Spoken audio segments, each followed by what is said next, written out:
This video is going to go ahead and introduce you to radicals, cube roots, square roots, and index values that are higher than 3. Alright, so let's go ahead and start with a square root. So a square root symbol looks like this. And when you see this symbol, it means what times itself. So what same number times that number gets you the number that's inside the radical. So here's some radicals down here, some square roots, and these are called perfect squares because the number that is inside the radical has a perfect answer. It's not a decimal. So for example, the square root of 1. The answer is 1 because 1 times 1, this number, times itself, gives you the number on the inside. So the square root of 4 is 2 because 2 times 2 is 4. Square root of 9 is 3 because 3 times 3 is 9. The square root of 16 is 4 because 4 times 4 is 16, and etc. So again, these are called the perfect squares. So notice all of these are positive because if we had, for instance, the square root of -4, it wouldn't work. We couldn't get a real number answer because 2 times 2, that's 4. So that doesn't work. And -2, they have to be the same. So -2 times -2, that's also 4. So that wouldn't work. So you can't have a negative inside if it's square root. So the square root of a negative number is not a real number. So that's what we would write in this section. Later on in this class, we'll talk about how the answer to the square root of -4 is 2i. That's only if we're working with complex numbers, so if that's confusing to you, don't worry about it till later. But you're going to write not a real number when you have a negative inside the square root if we're working with real numbers. So if we take a look at number 1, it says, what is the square root of 9 hundredths? So if we break this up, we know that 3 times 3 is 9. And then we know that 10 times 10 is 100. So the answer to this would be 3/10. Because we know when we multiply fractions, we go straight across. Now if we check this with our calculator, so please take out your calculator, make sure you know how to do this with your calculator. You're going to click the second button, or whatever, it's light blue on my calculator, whatever this is, so you're going to click on that. Again, these are the directions if you're using a TI 30x2s here.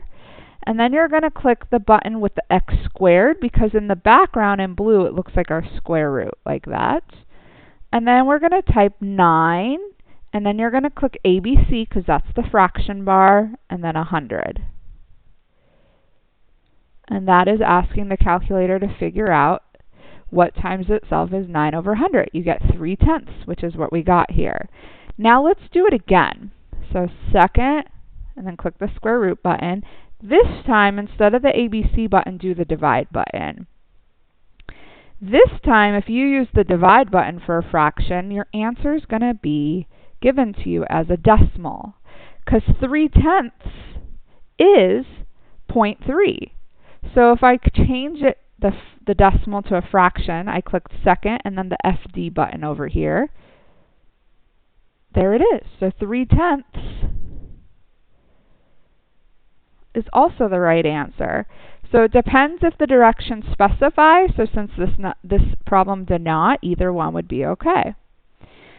All right, let's take a look at example 2. So it's asking us for the opposite of the square root of 4. So the square root of 4, what times itself is 4?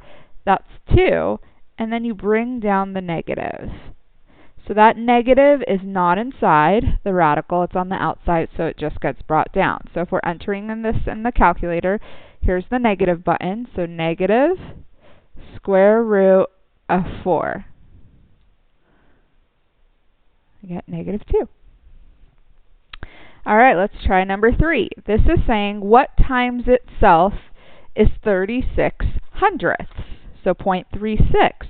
So if that sounds confusing to you, then remember we can change. You've learned in a previous math class that this is the tenths place and this is the hundredths place. So to convert 0.36 as a fraction is 36 hundredths. So some people think better if it's in a different form, a fraction form, because now it looks just like this one. So now I can ask myself what times itself is 36, so 6 times 6, and what times itself is 100, 10 times 10. So the answer is 6 tenths, but 6 tenths, if we simplify it, is 3/5. So our answer is 3/5. So now we check this with our calculator, and we do the square root of 0.36.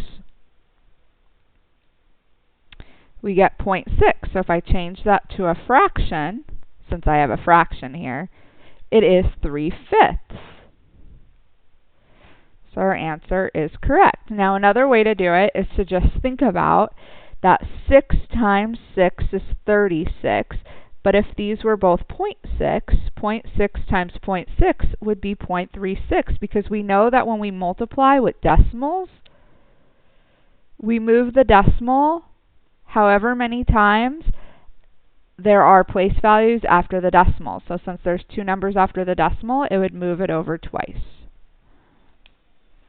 All right, let's go ahead and take a look at number 4. So this is saying what times itself is 16b to the 6. So let's break this apart. Let's do the square root of 16 first. So I know that 4 times 4 is 16. And if I put a b here and a b here, that would make 16b to the 2nd. If I put a 2 here and a 2 here, that would equal 16b to the 4th. I need a 6. So if they were both 3, then it would work. So the answer is 4b cubed, because 4b cubed times 4b cubed would get us the value in the inside. So the trick is when you have an exponent, you're going to take whatever number's right here. So as you can see, like in this problem, it's a 3. So when there is no number right there, it's going to be a 2. So if it doesn't have a little number, all of these don't, there's like an imaginary 2 there. So you're going to take this 2, or whatever number this is, and ask yourself, how many times does 2 go in a 6? So 2 goes in a 6 3 times. So that's another way to figure out the exponent that goes here. So again, you take, this is called an index, we're going to write it down here soon, and divide it into the exponent, and that's how you get your answer's exponent. Okay, next let's go ahead and talk about cube roots. So a square root are all of these, because the little number here isn't there, so we know it's a 2. So the little number here isn't there, it's a 2. So a cube root is the same thing, except for there's a 3 here. So it has the symbol, it's the same, but there's going to be a 3 right here. And that 3 doesn't mean a multiply, it means what times itself 3 times. So what times itself 3 times gives you the number that's inside the radical. So let's go ahead and try number 5. So what times itself, so what number do I put here? 3 times. That would make 27. So if you don't have a calculator, you would do guess and check. But since we have a calculator, we can plug it in, or let's just think about it. If I have 3 times 3 times 3, this would make 9. And then 9 times 3, that would be 27. So that's how I know without a calculator that the answer is 3. So now if we want to check it with our calculator, follow along with me. If you have this calculator, some calculators you would do the 3 later. You're going to click 3 for cube root, and then click the second, and instead of picking the x squared button, pick the one above it, this one right here. It should have an x with a little radical. That means that that little number right there is a 3. So this doesn't mean 3 times. It means the cube root, and then we're going to put 27. And we get 3, which is what we got here.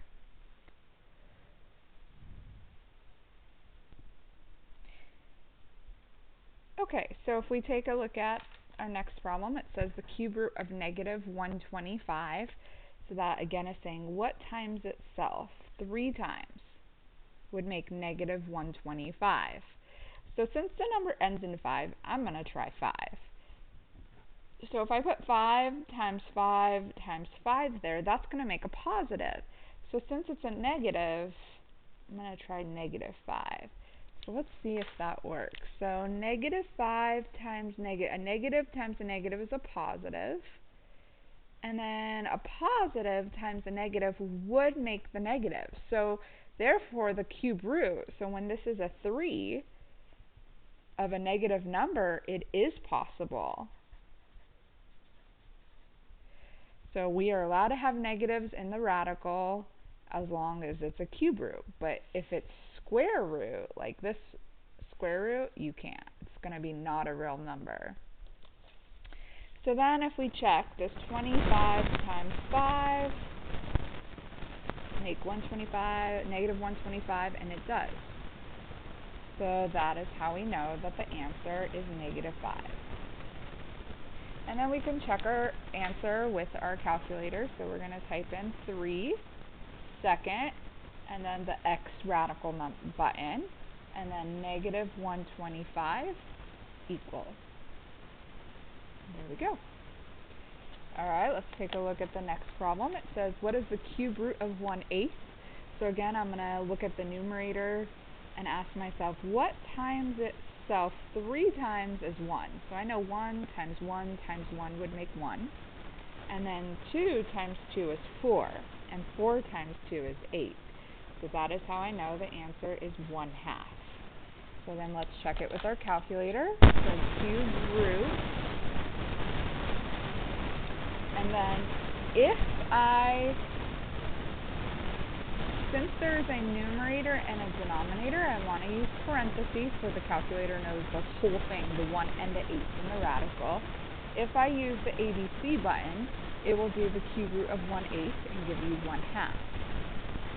If instead I do the cube root and I do parentheses because there's a numerator and a denominator, I always have to use parentheses, and I use the divide, it's going to tell me 0.5 because it will divide it and give you the decimal. So then I can click fraction decimal if I needed a fraction, and I get 1/2. Now let's do it again, and I'm going to show you the wrong way. So the cube root, if I don't use parentheses, the calculator is going to do what times itself 3 times is 1, which is 1, and then divide by 8. So it's going to get us the wrong answer. So we need to make sure when you're entering a fraction you use parentheses. Alright, let's take a look here. So this is saying what times itself 3 times is x to the 12th power. So what times itself 3 times? So x times x times x, that would be x cubed. So that wouldn't work. So then if I made it 2, I'd have 2 here and 2 more, that's 4, 5, 6. So that wouldn't work. So now if I made them all 3s, that would be 6, 7, 8, 9. That wouldn't work. And if we made them all x to the 4th, then that would work and make 12. So that is how